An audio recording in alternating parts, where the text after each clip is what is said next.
কিন্তু জীবনটা উপভোগ করেছি। যেখানটায় চিঠিও আমি টাইপ করেছি। ওর মতো ভালো মানুষ তো আর হয় না। ন্যাশনাল ইমার্জেন্সি এই সময় ডিসি ম্যাজিস্ট্রেট ছিলাম, সিদ্ধার্থ রায় ছিলেন তখন মুখ্যমন্ত্রী।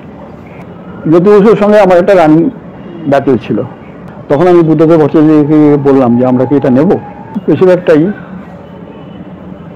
মমতা অনুগামী হয়ে গেল। আজ যার কাছে এসছি তার কথা কতই আর বলবো। প্রথমে পদার্থবিদ্যা নিয়ে পড়াশোনা, তারপর বাণিজ্য এবং তারপরে আইনে স্নাতক। দীর্ঘ কর্মজীবনে প্রথমে হয়েছেন শিক্ষক, তারপর কেরানি, তারপর ডেপুটি ম্যাজিস্ট্রেট এবং তারপরে আইএএস অফিসার। অবসরের পর হয়েছেন বিধায়কও। হ্যাঁ, ঠিক ধরেছেন। আজকে যার কাছে এসছি তিনি হয়তো পশ্চিমবঙ্গের সবচেয়ে বিতর্কিত বইয়ের লেখক। আজ আমরা এসছি প্রাক্তন আইএএস অফিসার এবং প্রাক্তন বিধায়ক দীপক কুমার ঘোষের কাছে। স্যার, প্রথমেই আপনাকে অনেক ধন্যবাদ আমাদেরকে সময় দেওয়ার জন্য। আপনার সাথে দেখা করার আমার ব্যক্তিগতভাবে খুব ইচ্ছা ছিল, সেটা যে এইভাবে হবে সেটা কখনো আমি স্বপ্ন কল্পনা করতে পারিনি। আপনি দীর্ঘ কর্মজীবনে প্রথমে শিক্ষক, তারপর ডেপুটি ম্যাজিস্ট্রেট, সেখান থেকে আইএএস অফিসার, তারপর 10 বছরের বিধায়ক। এই সফরটা কেমন ছিল? এই প্রায় 40 বছরের সফর সম্পূর্ণটাই আমি উপভোগই করেছি। কখনো একঘেয়ে লাগেনি, মনে হয়নি যে এই রাস্তায় এসে আমি ভুল করলাম। কলকাতা হাইকোর্টে অ্যাডভোকেট হিসেবে নামও লেখা আছে, কিন্তু গেছিও অনেকদিন, এদিক ওদিক সাহায্য করেছি, কিন্তু নিজে কখনো অ্যাডভোকেট ফি নিয়ে কোনো পার্টিকে অ্যাডভোকেট।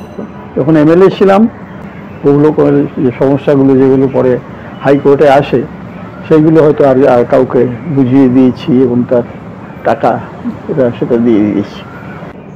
জানি না আর কতদিন থাকবো পৃথিবীতে, এখন চলে গেল কোনো আক্ষেপ নেই। প্রেসিডেন্সি কলেজ থেকে বিএসসি পরীক্ষার সময় দুর্ভাগ্যবশত প্র্যাকটিক্যাল পরীক্ষাটা খারাপ হলো, ফার্স্ট ক্লাস পেলাম না। আর সেই সময় একটা স্কুলে সকালের দিকে একটা চাকরি পেলাম, দমদমে শহীদ রামেশ্বর বিদ্যালয়। সেই চাকরিটা করতে করতে এখানে পিএসসিতে পরীক্ষা দিলাম, হয়ে ওয়ার্ড ডিভিশন ক্লার্ক রাইটার্স বিল্ডিংয়ে। সেটা আমার প্রথম চাকরি জীবন শুরু। তখন বিধান রায়ের মুখ্যমন্ত্রী। বিধান রায়ের চিঠিও আমি টাইপ করেছি। জওয়াহরলালকে লেখা একটা চিঠি একদিন সন্ধ্যেবেলা আমরা আড্ডা মারছিলাম, কারণ তখন আমি ইউনিভার্সিটিতে সন্ধ্যেবেলা কমার্স পড়তাম। আর আমি বিএসসি পাস করেছি, বিকম পাস করেছি, এলএলবি পাস করেছি, তারপরে এমকমে 6th ইয়ারে এই বড় চাকরি পেয়ে গেলাম বলে কলকাতা থেকে চলে যেতে হলো ট্রেনিং। যদি কলকাতায় পোস্টিং হতো তাহলে হয়তো এমকমটা কমপ্লিট করতে পারতাম। WBCS পরীক্ষা দিলাম, রোডওয়েজ পরীক্ষায় 3য় স্থান অধিকার করেছিলাম, হয়ে প্রথম ম্যাজিস্ট্রেট। তখন এই লোয়ার জুডিশিয়ারি ভাগ হয়নি, নিচুতলার বিচারটা উপরে শুধু জেলা স্তরে যেগুলো গুরুতর অপরাধ, মার্ডার, এইসব অপরাধের বিচার হতো জেলা জজ করতেন। আর নিচু স্তরে যে বিচারটা এখন হয়, প্রত্যেক সাব ডিভিশনে প্রত্যেক মহকুমায় একজন মহকুমা বিচার বিভাগীয় ম্যাজিস্ট্রেট আছে, আরো কয়েকজন ম্যাজিস্ট্রেট আছে। তারা অন্যান্য যেসব অপরাধগুলো হতো, সেই সব অপরাধ, চুরি, ছোটখাটো মারপিট, এইসব ধরনের যে অপরাধ হতো সেগুলোর বিচার তারা করতেন, WBCS অফিসাররা। আমার প্রথম পোস্টিং হলো কুচবিহারে। কুচবিহারে 1 বছর থাকলাম, ট্রেনিং যা হলো শেষ হলো। তারপরে কিছুদিন দিনহাটায় ম্যাজিস্ট্রেট ছিলাম, আর তারপরে ওখান থেকে তমলুকে বদলি হলাম। তমলুকে গিয়ে আমি আইএএস পরীক্ষা দিলাম 1964 সালে, এবং সৌভাগ্যক্রমে পশ্চিমবঙ্গ থেকে যারা পরীক্ষা দিয়েছিল তাদের মধ্যে প্রথম হয়ে গেলাম। আমি আশা করিনি যে প্রথম স্থান পাবো। আমাকে সরাসরি পোস্টিং করা হলো কালিম্পংয়ের এসডিও হিসেবে। সেখানে আমার সঙ্গে অশোক সেনের আলাপ হয়েছিল। অশোক সেনের শ্বশুর, যিনি ভারতবর্ষের সুপ্রিম কোর্টের 2য় প্রধান বিচারপতি সুধীরঞ্জন দাস, যিনি পরে ভাইস চ্যান্সেলর হয়েছিলেন বিশ্বভারতী বিশ্ববিদ্যালয়ের, যার একটা বই আছে আত্মজীবনী, যা দেখেছি যা পেয়েছি, তাতে আমার নামে এক প্যারাগ্রাফ আছে। তো 67 সালের যে ইলেকশন হলো, প্রথম ইলেকশন, যাতে কংগ্রেস পরাজিত হলো প্রথমবার, প্রফুল্ল সেন পরাজিত হলেন, অজয় মুখার্জি বামফ্রন্ট, যুক্ত ফ্রন্ট তৈরি হয়েছিল। আমার ওই বইটাতে আছে সব, নকশালবাড়ির বইটাতে। কারণ তখন নকশালবাড়িতে প্রথম এই নকশাল আর কি উগ্র বামপন্থীরা, তাদের প্রথম অভ্যুত্থান হয়েছিল। প্রথমে সেই তারা একজন পুলিশ ইন্সপেক্টরকে মেরে দিয়েছিল, সোনা মাংদি বলে। আমাকে রাতারাতি, আমার তখন প্রমোশন পেয়ে অ্যাডিশনাল ডিস্ট্রিক্ট ম্যাজিস্ট্রেট হয়ে যাওয়ার কথা, সেই প্রমোশন পেলাম না, আমাকে তাড়াতাড়ি শিলিগুড়ি রেসডিউ করে পাঠানো হলো। 6 মাস প্রায় সেখানে ছিলাম। তারপর নকশালবাড়ি আন্দোলনের প্রথম ফেজটা, ওটা মোটামুটি যখন নিয়ে গেল, চারু মজুমদার সব গ্রেপ্তার হয়ে গেলেন, অনুসন্ধান চারু মজুমদার। তারপরে আমি এডিএম হয়ে নদিয়ায় 6 মাস ছিলাম। তারপরে ওখান থেকে রেজিস্টার্ড কোঅপারেটিভ সোসাইটিস কলকাতায় চলে এলাম। তারপর ওখান থেকে অন্যান্য পদে গেছি। ওই নকশালবাড়ি আন্দোলনটা কলকাতাতেও আমাকে সামাল দিতে হয়েছিল এই কারণে যে আমার ফিল্ডের জ্ঞানটা সরকারি কাজে লেগেছিল। তখন তো মুখ্যমন্ত্রী হচ্ছেন অজয় মুখার্জি, জ্যোতি বসু হচ্ছেন স্বরাষ্ট্রমন্ত্রী, আর হরেকৃষ্ণ কোনার, মানে ওর মতো এত তীক্ষ্ণ বুদ্ধি সম্পন্ন লোক আমি খুব কম দেখেছি। মানে মাটিকে যেমন গুলে খেয়েছিলেন, এই কৃষির এইগুলো জমি ব্যাপারগুলো এত ভালো বুঝতেন, ওর কাছে অনেক কিছু শিখেছিলাম। হরেকৃষ্ণ কোনার ছিলেন ভূমি রাজস্ব মন্ত্রী। 6 জন মন্ত্রীর একটা দল তখন নকশালবাড়িতে এসেছিলেন দুবার। সেই নকশালবাড়ির দ্বিতীয় ফেজের আন্দোলনটা তখন শুরু হলো। সেই দ্বিতীয় ফেজে আপনারা নিশ্চয়ই নাম শুনেছেন, অসীম চ্যাটার্জি প্রেসিডেন্সিতে পড়তো, অসীম চ্যাটার্জিরা সব জড়িয়ে পড়লো। NL রয় বলে একজন হাইকোর্টের জজকে খুন করেছিল। হেমন্ত বসু মন্ত্রী ছিলেন ফরওয়ার্ড ব্লকের, তাকে খুন করেছিল। যাদবপুর বিশ্ববিদ্যালয়ের ভাইস চ্যান্সেলর ছিলেন গোপাল চন্দ্র সেন, তাকে খুন ইউনিভার্সিটির মধ্যেই খুন করেছিল। নকশালবাড়িটা তখন এই পর্যায়ে চলে গিয়েছিল এবং প্রায় 200 পুলিশ, ট্রাফিক পুলিশ থেকে আরম্ভ করে অন্যান্য পুলিশ, প্রায় 200 পুলিশ খুন হয়েছিল এবং সাধারণ মানুষও কিছু খুন হয়েছিলেন। আর নকশালরা তো অনেকেই পুলিশের গুলিতে মরে গেছে। অসীমটা তো বেঁচে গেছে সারেন্ডার করে। পরের দিকে যখন ওরা বুঝতে পারলো, সেই শেষটাও আমারই হাতে হলো। আমি তখন মেদিনীপুরে ম্যাজিস্ট্রেট হয়ে গেলাম, ডিস্ট্রিক্ট ম্যাজিস্ট্রেট হয়ে, দ্বিতীয়বারের নকশাল আন্দোলন, এবং মেদিনীপুরেই ওদের শেষ হলো আর কি। এই নকশাল আন্দোলনটা আমার জীবনে একটা বড় প্রভাব ফেলেছে, যে একটা আন্দোলন একটা গণতান্ত্রিক দেশে রক্তাক্ত করে দেবে, সেটা কখনোই সফল হবে না। যুক্তফ্রন্টটা টিকলো না। যুক্তফ্রন্টটা যদি টিকতো তাহলে হয়তো পশ্চিমবঙ্গের সত্যিকারের উন্নতি হতো। যুক্তফ্রন্ট সরকার না, কেন্দ্র তো ফেলে দিতে বাধ্য হলো, কারণ যুক্তফ্রন্ট সরকার তখন কোনো আইন মানবে না। এবং পরে তো অজয়বাবু নিজে থেকেই আবেদন করলেন যে তার সরকার ফেলে দেওয়া হোক। প্রথমবার কোন মুখ্যমন্ত্রী নিজের সরকারের বিরুদ্ধে অনশনে বসে গিয়েছিলেন। সিপিএম তাকে, তিনি অনশনে বসলেন ওই কার্জন পার্কে, সেখানে সিপিএম গিয়ে তাকে ঢিল মারত মুখ্যমন্ত্রীকে, এবং তাকে সোজা অজয়বাবুর মতো এরকম ভালো মানুষ তো আর হয় না। আমি তমলুকে ম্যাজিস্ট্রেট ছিলাম, অজয়বাবুর বাড়িতেই ভাড়া ছিলাম, কারণ উনি বাড়িতে থাকতেন না। আর ছোট ভাই বিশ্বনাথ মুখোপাধ্যায় ওই বাড়িতে উঠতেন না, সিপিএম এর উঠতেন না, অজয়বাবু কংগ্রেস ভবনে উঠতেন। ওখানে এই বাড়িটা ফাঁকা ছিল, আমি ম্যাজিস্ট্রেট হিসেবে ওই বাড়িটা ভাড়া নিয়ে ওই বাড়িতে ছিলাম। ব্যক্তিগতভাবে খুব পরের দিকেও আবার যখন মেদিনীপুরে জেলা ম্যাজিস্ট্রেট হয়ে গেলাম, তখন অজয়বাবুর সঙ্গে এটাই হয়েছিল খুব। আপনি 10 বছর বিধায়ক ছিলেন, এবং যখন আপনি বিধায়ক ছিলেন তখন বাংলার মুখ্যমন্ত্রী বুদ্ধদেব ভট্টাচার্য, আর আপনারা ছিলেন বিরোধী আসনে। বুদ্ধবাবুর সাথে কোনো স্মৃতি মনে পড়ে? আমার শেষ চাকরিটাই ছিল বুদ্ধবাবুর আন্ডারে, সরাসরি information and cultural affairs department. চলচ্চিত্র উৎসবটা এক বছর ঘুরে ঘুরে দিল্লি, বোম্বে, কলকাতা, মাদ্রাজ, এই 4টে শহরে হতো। সেবার সেটা হওয়ার কথা ছিল বোম্বেতে, কিন্তু বম্বেতে তো ওই তখন কি একটা গোলমাল হলো, বম্বে মহারাষ্ট্র সরকার বললো আমরা করতে পারবো না। তখন ভারত সরকার থেকে আমাদের জিজ্ঞেস করা হলো যে আমরা করতে রাজি আছি কিনা। ভারত সরকার তখন এই ডিপার্টমেন্টের সেক্রেটারি ছিলেন ভাস্কর ঘোষ। ভাস্কর আমাকে ফোন করে বললো যে তুমি নিতে পারবে কিনা। তখন আমি বুদ্ধদেব ভট্টাচার্যকে বললাম যে আমরা কি এটা নেব। তখন বললেন কত টাকা লাগবে। আমি বললাম বাড়িয়েই বলুন তো এসব বিগুলো আমাদের। আমি বললাম 4 কোটি টাকার মতো লাগবে, ডিপার্টমেন্টের বাজেটে হবে এমন তো প্রশ্নই নেই, যেটা ধরাই ছিল না, আমাদের এখানে তো হওয়ার কথাই ছিল না। অসীম দাশগুপ্ত তখন অর্থমন্ত্রী, অসীমের কাছে গেলে কিছু হবে। আমি তো একসময় ফাইন্যান্স ডিপার্টমেন্টে জয়েন্ট সেক্রেটারি কাজ করেছি, উনি ওকে চেনেন, গিয়ে দেখি কি হয়। আমি গিয়ে বললাম কত টাকা লাগবে, বাড়িয়ে বললাম 8 কোটি লাগবে। ওরে বাবা, 8 কোটি দিতে পারবো না। তাহলে কত পারবেন? 4 কোটি পারবো। আমার কাজ উদ্ধার হয়ে গেল। 4 কোটি তো আমাকে, 4 কোটি তো আমার দরকারও ছিল না, আমার তো 2 কোটিতেই আমি কাজটা করে ফেলতে পারতাম। সত্যজিৎ রায়, তপন সিনহা, মৃণাল সেন সবাই তখন বেঁচে। নন্দনে সবারই আড্ডা জমতো আর কি। আর বুদ্ধবাবু রাইটার্সের কাজ সেরে বিকেলে বাড়ি ফেরার পথে নন্দনে 1 ঘন্টা আড্ডা মেরে আসতেন। সত্যজিৎ রায়ের শরীর খারাপ ছিল বলে উনি বললেন যে আমি তো ব্যক্তিগত যেতে পারবো কিনা জানি না, তবে যা যা আমাকে করতে হবে আমি করবো। তখন উনি লোগোটা তৈরি করে দিলেন। চলচ্চিত্র উৎসবের লোগোটা সত্যজিৎ রায়ের তৈরি করা ছিল। তপন সিনহা সব এক কথায় রাজি হয়ে গেলেন, মৃণাল সেন ইত্যাদি। এবং সেটা খুব ভালো হলো।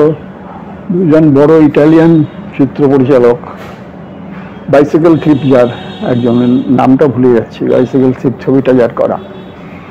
তারপরে সাউথ আমেরিকা থেকে 2-4 জন এলেন, জাপান থেকে এলেন, ইংল্যান্ড থেকে এলেন, খুব বড় বড় লোকেরা এসেছিল। খুব ভালো। জ্যোতি বসুর সঙ্গে আমার একটা রানিং ব্যাটেল ছিল। যেটা প্রথম বামফ্রন্ট সরকার হলো, আমি তখন registrar of cooperative societies, new secretariat বিল্ডিংয়ে।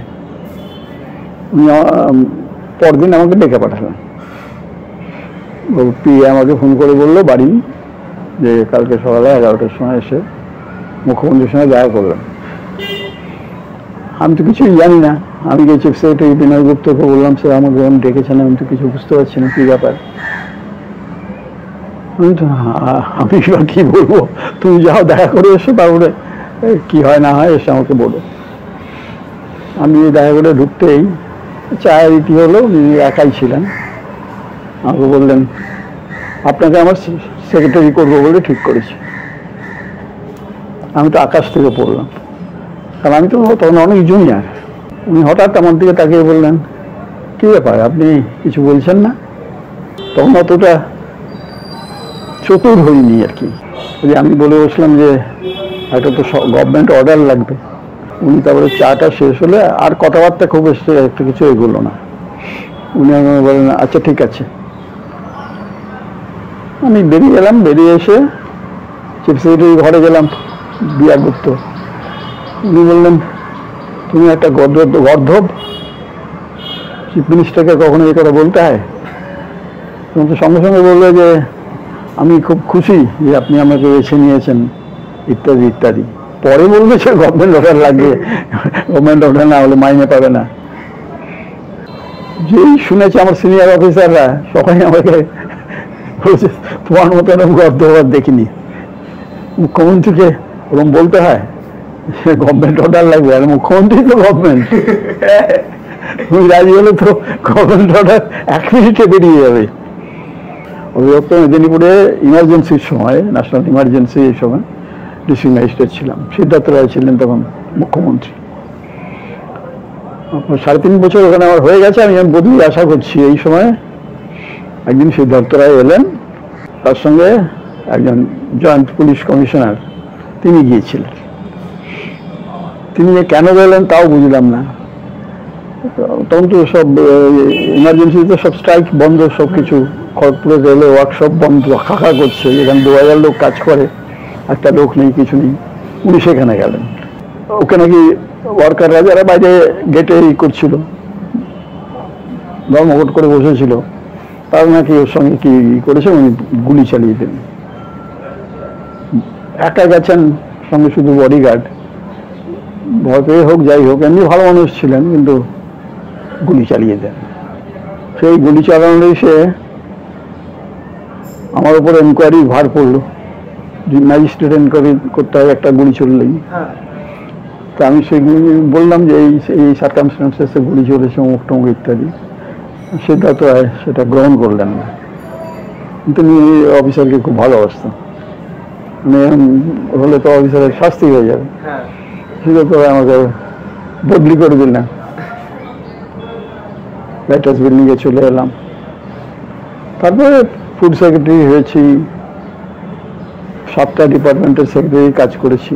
সেটা আবার যদি ওষুধ পছন্দ হলো না, যদি ওষুধ এটা আটকে দিলেন, ফলে আমার বদলে আমার জুনিয়র মনীশ গুপ্ত তো সরাসরি আইএস নয়, ও তো মিলিটারি থেকে স্পেশাল রিক্রুট, পরীক্ষা দিয়ে আইএস নয়। আমার অবসরের বয়স হয়ে গেল। মানে মনীশ গুপ্তকে যদি সেদিন না দেওয়া হতো, আপনি তাহলে চিফ সেক্রেটারি হতেন? হ্যাঁ, অবশ্যই আমি নাম্বার 1, আমি চিফ সেক্রেটারি হতাম। মনীশ গুপ্ত তো আমার ব্যাচেরই তাকে লাস্টে পোস্ট করা হয়েছিল। আমার কাছে আরো 3-4 জন ছিলেন, তারপরে মনীশ গুপ্তর নাম ছিল। বুদ্ধদেববাবু জ্যোতি একটা লড়াই ছিল, বুদ্ধদেববাবু যেহেতু আমাকে চেয়েছেন, অতএব জ্যোতি বসু না করে দিলেন। আমার চিফ সেক্রেটারি হওয়ার হলো না, যেটা প্রত্যেক ব্যুরোক্রেটের আর স্বপ্ন থাকে যে চিফ সেক্রেটারি হয়ে রিটায়ার করবো। ভাস্কর ঘোষ তখনও ছিলেন ওখানে সেক্রেটারি। উনি একটা চিঠি লিখলেন, Satyajit Ray film and TV institute, ওটা অনেক জটিলতা ছিল জমি টমি ইত্যাদি নিয়ে, আমি সেইগুলো সব শর্ট আউট করেছিলাম ইনফরমেশন সেক্রেটারি হিসেবে, সেই অতিরিক্ত দায়িত্বটা আমাকে দিয়েছিলেন। হঠাৎ একটা চিঠি পেলাম গভর্নমেন্ট অফ ইন্ডিয়া থেকে যে আপনাকে 5 বছরের জন্য ওটার ডিরেক্টর করা হলো। ওইটাই আমার জীবনে বোধহয় সবচেয়ে বড় ভুল। আমি লিখে পাঠালাম যে সরি, আমি এই দায়িত্ব আর নিতে পারবো না, সরকারি চাকরি করবো না, আমি রাজনীতি চলে যাচ্ছি। পরে খুব অনুশোচনা হয়েছে যে আমি করলে নাম থাকতো আমার প্রথম ডিরেক্টর হিসেবে। এইসব কথা তখন মাথায় আসেনি, যখন মাথাটা একটু গরম ছিল। মাথায় গরম থাকাতে বললাম যে রাজনীতিতে যাবো এবং সিপিএমকে উচ্ছেদ করবো। সেই ভাবনা থেকেই প্রথমে কংগ্রেসে গেলাম। তখন তো তৃণমূল কংগ্রেস ছিল না, হ্যাঁ, মমতা ব্যানার্জি তখনও কংগ্রেসের মধ্যেই ছিলেন।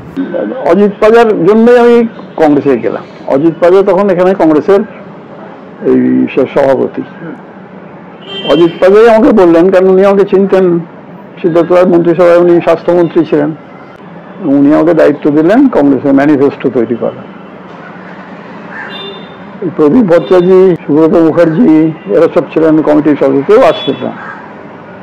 তবে আমি আমার মনের মতো করে কংগ্রেসের ম্যানিফেস্টো সেটা তৈরি করেছিলাম। তখন মমতা ব্যানার্জি নামটা একটু একটু করে ছড়াচ্ছে। আমি একদিন সোজা চলে গেলাম মমতা ব্যানার্জির বাড়িতে। উনি তো যেন হাতে চাঁদ পেলেন বলে আমাকে অনেক দায়িত্ব দিয়ে দিলেন, এটা করুন, সেটা করুন, অমুক করুন, তমুক করুন। তখন মমতা বন্দ্যোপাধ্যায়ের, তখন তো অভিষেক বন্দ্যোপাধ্যায়ের ধারে কাছেও কোথাও নেই, ক্লাস 9-এ পড়ে বোধ হয়, ওখানেই ফুটবল খেলতে দেখতাম। মমতা বন্দ্যোপাধ্যায় থাকতেন একটা এইটুকু ঘরে, আর একটা পাশের একটা ঘর, টালির ঘর, বাঁশের বেড়া, পাকা ঘর নয়, ওখানে থাকতেন। ওর বাকি ভাইটাই সব, মা সব। মমতা 2 জায়গায় 2 রকম লিখেছেন। লাস্ট আত্মজীবনী ইংরেজিতে, মাই আনফরগেটেবল মেমোরিজ, সেখানে লিখছেন, আমি আমার মা বাবার সঙ্গে কলকাতায় এলাম যখন আমার বয়স 2 বছর। আমার বিরুদ্ধে যে মামলা করলেন, ওইটা লেখার জন্য একটা মানহানির মামলা করলেন আমার বিরুদ্ধে হাইকোর্টে, সেখানে লিখলেন আমার জন্ম কলকাতায়। মমতা ব্যানার্জির মতো এরকম এত সহজে মিথ্যে কথা বলা নিয়ে কি দরকারটা কি? আমি 2 বছর বয়সে কলকাতায় এলাম না, কলকাতায় আমার জন্ম। তুমি তো আর রামকৃষ্ণ নাও যে তোমার জন্মস্থান দেখতে লোক যাবে। সুভাষ বসু নাও, তুমি হতেও পারবে না। আচ্ছা, মমতা বন্দ্যোপাধ্যায়ের সাথে আপনার ব্যক্তিগত সম্পর্কটা কেমন ছিল? প্রথম দিকে তো খুবই ভালো ছিল, কারণ উনি দলে তো কোনো লোক ছিল না, মানে শিক্ষিত এসব লোক ছিল না। যে সুব্রত বক্সি, ও তো ছিল একটা ব্যাংকের টাইপিস্ট, আর জায়গায় মদন মিত্র, এইসব লোকজনরাই তো দলে ছিল মমতার দলে। মমতার দলে সৌগত রায়টাই তো পরে এলেন, অনেক পরে, একটা শিক্ষিত লোকজন। উনি গভর্নমেন্ট থেকে কোনোটা মাইন্ডে নেন না, সব কোনো ভুল কথা, কোনো মিথ্যে কথা। লেখাপড়ার কাজ টাজ যখনই হতো তখনই আমার ডাক পড়তো, গভর্নমেন্টে একটা চিঠি লিখতে হবে, ইলেকশন কমিশনারকে একটা চিঠি লিখতে হবে, তখন আমার ডাক পড়তো, আমি সব করে দিতাম। হ্যাঁ, আমার হার্টে অপারেশন একটা হলো মেডিকেল হসপিটালে, কিডনি দিয়ে গেলাম, কিছুদিন একটু নট অ্যাভেলেবল হয়ে গেলাম আর কি। সেই সুযোগে কিছু লোক, তারা যখন দেখলো যে মমতা আমার উপর অনেক ডিপেন্ড করছে, তারা উল্টো পাল্টা মুকুল রায় তখন মমতা এবারে সাংঘাতিক প্রিয়পাত্র, এইসব লোকেরা ওকে একটু ঘিরে ফেলেছিল। আমি দেখলো যে একটা চান্স এসে যাচ্ছে এই হয়ে যাওয়ার, কারণ ওর দক্ষিণ কলকাতার ওই এলাকাটায় সোমনাথ চ্যাটার্জিকে যাদবপুরে হারাবার পরে ওর নামটা তো খুব প্রচার হয়ে গেল। দক্ষিণ কলকাতার ওই জায়গাটায়, ওই দিকটায় বেশিরভাগটাই মমতা অনুগামী হয়ে গেল। মমতার নিজের জায়গাটা খুব শক্ত আছে, কিন্তু এখন জানি না কোথায় যাবে রাজনীতি। আমি দুবার এমএলএ হলাম মেদিনীপুর জেলা থেকেই, তারপরে উনি বুঝলেন যে আমি সহজে ওর কথায় সব কথা মেনে নেব না। এই তৃতীয়বার আমাকে বুদ্ধদেব ভট্টাচার্যের বিরুদ্ধে, মুখ্যমন্ত্রী যাদবপুরে আমাকে কন্টেস্ট করতে বললেন, যাদবপুর বিধানসভা কেন্দ্র। হ্যাঁ, জি, তৃতীয়বারের জন্য। আমি জানতাম এখানে আমি হেরে যাবই, তবুও নির্দেশ মেনে এখানে কন্টেস্ট করলাম। মমতা ব্যানার্জি একদিনও এলেন না ক্যাম্পেইন করতে, এক পয়সাও দিলেন না। পরে বুদ্ধদেব ভট্টাচার্য আমাকে বলেছিলেন, আপনাকে এই বুদ্ধি কে দিল? দুর্বুদ্ধি। আমি দেখতে যেতাম মাঝে মাঝে বুদ্ধবাবুকে, অনেকদিন ওর সঙ্গে কাজ করেছি। দুর্বুদ্ধি আমারই বলতে হয় না, আমি অ্যাকসেপ্ট করলাম, আমার অ্যাকসেপ্ট করাটা উচিত হয়নি। বললাম যে দলের নির্দেশ,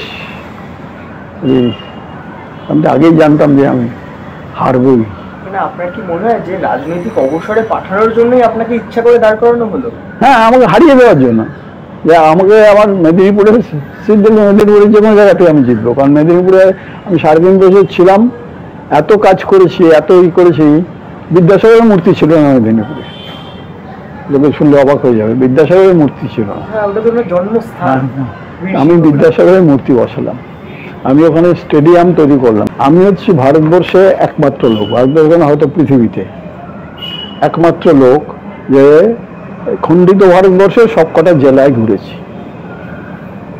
কেরলের ইসে থেকে আরম্ভ করে, রামেশ্বরম থেকে আরম্ভ করে লাদাখের লে পর্যন্ত সবকটা জেলায় আমি অন ডিউটি, নিজের পয়সায় না, কর্মসূত্রে। আর পশ্চিমবঙ্গে এমন কোনো থানা নেই, এখন আবার একটা নতুন থানা হয়েছে, এমন কোনো থানা নেই আমি দেখিনি। গোসাবা থেকে আরম্ভ করে গুরুবাথান, দার্জিলিংয়ে, কুচবিহার থেকে কাথি, আপনি একদম বিভিন্ন সময় বিভিন্ন সময় যখন রেজিস্টার কোঅপারেটিভ ছিলাম, তখন গোসাবায় গিয়ে রবীন্দ্রনাথ যে বাড়িতে ছিলেন সেই বাড়িতেই ছিলাম। কাজে এই দুটো রেকর্ড আমার মনে হয় কেউ ভাঙতে পারবে না। অনেক ধন্যবাদ আমাদেরকে সময় দেওয়ার জন্য, অনেক অনেক ধন্যবাদ। এটা আমার কাছে স্বপ্নের মতো, কারণ হাজরা ল কলেজের একজন প্রাক্তনীর সাক্ষাৎকার নিচ্ছে হাজরা ল কলেজের একজন বর্তমান ছাত্র। এটা আমার কাছে একটা কিছু হলেও গর্বের বিষয়। তো আপনাকে অনেক ধন্যবাদ আমাদেরকে সময় দেওয়ার জন্য। ধন্যবাদ, থ্যাংক ইউ।